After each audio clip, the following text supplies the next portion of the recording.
Ahmedabad hospital and nursing association એટલે કે આહનાએ Tata એઆઈજી general ઇન્સ્યોરન્સની 1 crore રૂપિયાની બદનક્ષીની નોટિસ મોકલી છે.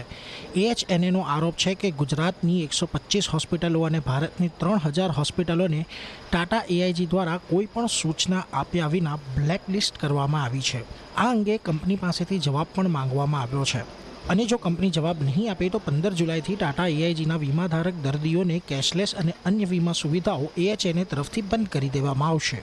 અમે ટાટા એઆઈજીને આ માટે ખુલાસો માંગ્યો, તેમણે કોઈ જવાબ ના આપ્યો.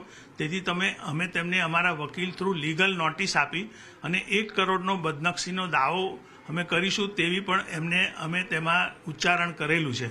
અને જો તેઓ આ જ પ્રમાણે વર્તશે તો અમે 15મી જુલાઈથી ટાટા એઆઈજીનું રિએમ્બર્સમેન્ટ તથા કેશલેસ કામ અમારી હોસ્પિટલો દ્વારા કરવામાં નહીં આવે.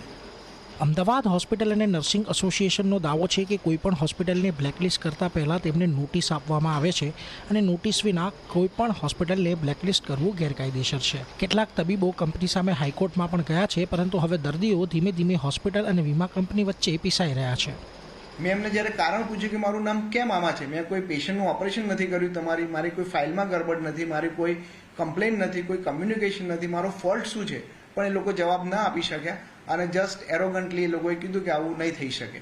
એટલે પછી મારી પાસે કોઈ ઓપ્શન નહોતો, એટલે હાઈકોર્ટમાં મેં કંપનીની વિરુદ્ધમાં અરજી કરી છે અને મેં ન્યાયની માગણી કરી છે હાઈકોર્ટ સામે કે મને આ રીતે વિધાઉટ મારા ફોલ્ટ વગર અને કોઈ પણ પ્રકારના કમ્યુનિકેશન વગર અને કોઈ પ્રોસિજર ફોલો કર્યા વગર એ લોકોએ આ રીતે મારી સાથે આ રીતનું કર્યું છે.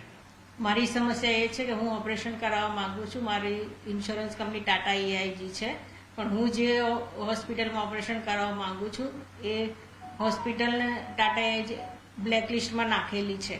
તો હવે હું ઓપરેશન અહીંયા અમદાવાદમાં કરાવું કે બીજા કોઈ શહેરમાં કરાવું?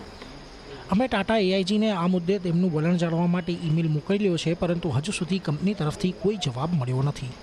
હોસ્પિટલ અને વીમા કંપનીઓ વચ્ચેનું અંતર સતત વધતું જાય છે. હવે ઓથોરિટીએ આના ઉપર તાત્કાલિક પગલાં લેવા જોઈએ. જો આમ નહીં થાય તો દર્દીઓની હાલત વધુ કફોડી થઈ શકે તેમ છે. કેતન જોશી, અમદાવાદ.